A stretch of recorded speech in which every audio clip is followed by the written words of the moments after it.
On a donc en France 45 ans de problèmes urbains, de rapports avec la police, de problèmes liés à une jeunesse urbaine ou périphérique. Et au fil du temps, cette jeunesse-là n'est pas évidemment repérable par la statistique officielle, mais commence à faire corps, à former un groupe social, pour reprendre le terme de Sébastien. Je m'explique.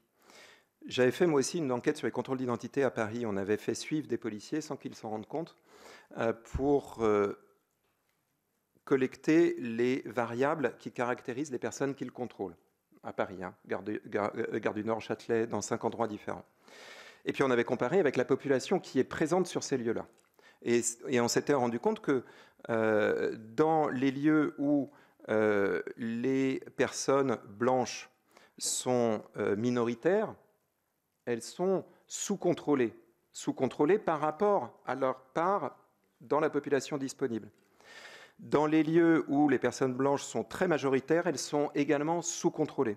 Autrement dit, la probabilité d'être contrôlée ne dépend pas du tout de la nature, de la composition de la population disponible, mais de la couleur de peau des individus.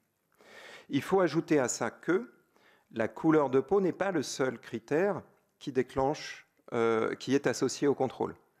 L'âge, le sexe et l'accoutrement vestimentaire. Quand vous cumulez 4 variables qui sont jeunes, hommes, non blancs, habillés de manière typiquement jeune, et en particulier, on avait identifié jogging, casquette, basket, casquette ou capuche. Bref, couvre-chef typiquement jeune, pour le dire ainsi. Là, vous avez un risque d'être contrôlé qui est démesuré par rapport à celui des populations autres.